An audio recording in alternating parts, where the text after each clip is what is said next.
ప్రపంచానికి సంబంధించినటువంటి వ్యవహారాలు క్రమంగా మారుతున్నాయి. అంటే మనం చెప్పేటప్పుడు అర్థంగా ఆ తర్వాత నిదానంగా జరుగుతుంది. ఇప్పుడు మత మార్పిడి గురించి నేను దాదాపుగా 2010, 11 టైంలో నుంచి డిబేట్లు చేశా. జెమినీలో నేను స్టార్ట్ అయినప్పటి నుంచి డిబేట్లు చేశా.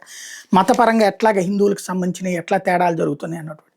బట్ మీరు అనవసరంగా మాట్లాడుతున్నారు అదేమన్నారు. ఇప్పుడు చూడండి ఎందుకు మత మార్పిళ్ళకి సంబంధించి ఇంత పెద్ద చర్చ నడుస్తుంది. దాన్ని రాజకీయం చేస్తున్నారు వెధవాయిలు. రాజకీయం కాదు అక్కడ. దాని వెనకాల ఎవ్వడి అధికారంలోనూ మత మార్పిడి కూల్గా జరిగిపోతుంది. ఇప్పుడు హిందుత్వ చైతన్యం తర్వాత కొంతవరకు కంట్రోల్ అయింది. బీజేపీ చైతన్యం కూడా కాదు, ఆర్ఎస్ఎస్ సంఘ పరివార శక్తులు లేదా ఆ భావజాలం ఉన్నటువంటి వాళ్ళు ధైర్యంగా నిలబడటం వల్ల జరుగుతుంది. ఇందులో బీజేపీ గొప్పతనం కూడా ఏం కాదు. అయితే గీతే బీజేపీ వాడు కూడా అక్కడికి వెళ్ళి నిలబడుతున్నాడు అంతే. ఇది నిష్కర్షగా చెప్పాల్సినటువంటి నిజం. ఇప్పుడు ప్రపంచం అంతా ఇస్లామిక్ సామ్రాజ్యంగా మారబోతోంది. 57 దేశాలు ఇస్లామిక్ దేశాలు భవిష్యత్తులో నా మనవాళ్ళ టైంకి అయితే కనుక 90కో 100కో వెళ్ళిపోయేటట్టు ఉన్నాయి. అదే సమయంలో క్రైస్తవ దేశాలు 25కో 30కో పడిపోయేటట్టు ఉన్నాయి. ఇప్పటికే బ్రిటన్ 2050 నాటికి మారిపోతుంది. అట్లాగే ఇప్పుడు స్పెయిన్, కెనడా, బ్రిటన్, ఆస్ట్రేలియా ఈ 4 చోట్ల కూడా డెమోగ్రఫికల్ చేంజ్లు ఆల్రెడీ ప్రారంభమైపోయినాయి.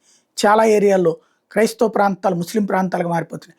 చొరబాటుదారులు శరణార్థులుగా మరి వాళ్ళకి పుడుతున్నటువంటి పిల్లల సంఖ్య విపరీతంగా ఉంది. 2.5, 3, 4%. అదే సందర్భంలో వీళ్ళు మంచి చదువులు కావాలి, మంచి జీవితం ఇవ్వాలన్నటువంటి పేరుతో ఒకళ్ళని అసలు కనకుండా లేదంటే సహజీవనాలు చేస్తూ వీళ్ళ సంఖ్య తగ్గిపోతుంది. తగ్గినప్పుడు వాళ్ళు పెరుగుతారు. తద్వారా భవిష్యత్తులో అవి కూడా మారిపోయే అవకాశం ఉంది.